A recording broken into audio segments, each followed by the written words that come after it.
તો હાલો મિત્રો, જય માતાજી, જય શ્રી રામ.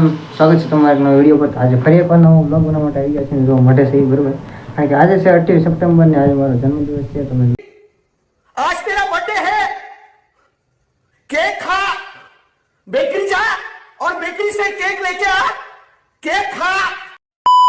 નવ માતાજીના દર્શન કરી માતા પિતાના આશીર્વાદ લઈ લીધા. ગોદિયાના આશીર્વાદ લેવા આવ્યો છું અને આપણે અગરબત્તી કરીને આરાધના કરી લીધી, માતાજીની પ્રાર્થના કરી દીધી છે બરોબર.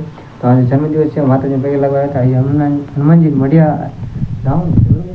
અને આકાશભાઈ જે આપણા મિત્ર એ પણ સુઈ આવે છે, ત્યાં પણ જવાનું છે. આપણા મઢે આવ્યા છીએ બરોબર. મઠ તમે આગળના બ્લોગમાં જોયું જ હશે. તો આવું છે આપણું મઠ. આ હું હવે ઘડીક બેવું પગે લાગી લઉં અને પછી જાઉં આપણે હનુમાનજી મઢી, ત્યાં પણ દર્શન કરી લેવું અને આગળ શું કરીએ છીએ જોઈશું બરોબર. બ્લોગમાં એન્ડ સુધી જો ખૂબ જ મજા આવશે. અને બીજું કાં તમે જે કોઈ ભાઈઓએ મને જન્મદિવસની શુભકામના દીધી તે સૌનો દિલથી આભાર માનું છું. અને થેન્ક યુ તમારા બધાનો સપોર્ટ કરવા માટે અને મારા જન્મદિવસની શુભકામના દેવા માટે.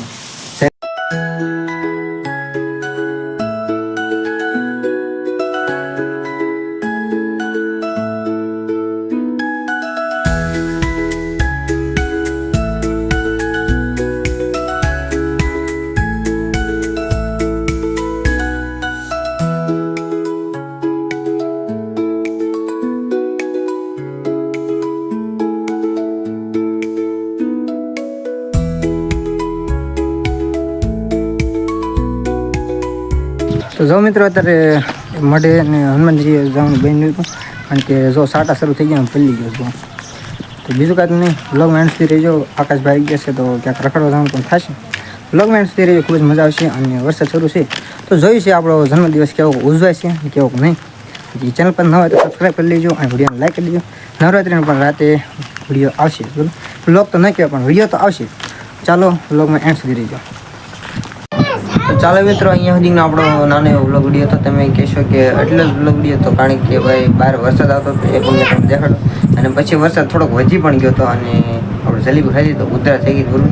તો આજ કે બહાર રખડો જવાનું નથી, કારણ કે વરસાદ આવતો હતો એટલે. અને અહીંયા તમને મારા બીજા 2-3 બ્લોગ જોવા મળતા છે અહીંયા, અથવા અહીંયા ચેનલનું પણ એક મારો લોગો છે, તો ત્યાં ટેપ કરીને તમે ચેનલને ચેકઆઉટ કરી શકો છો. જો નવા વ્યુઅર હોય તો ચેનલને જરૂરથી સબસ્ક્રાઈબ કરી લેજો. અને રોડ પકડી ગયું ડેમો પણ મળી ગયું. બીજું કાંઈ તમને મળી આવતા બ્લોગમાં, ત્યાં સુધી જઈને વંદે માતરમ જોતા રહેજો અને સપોર્ટ કરતા રહેજો.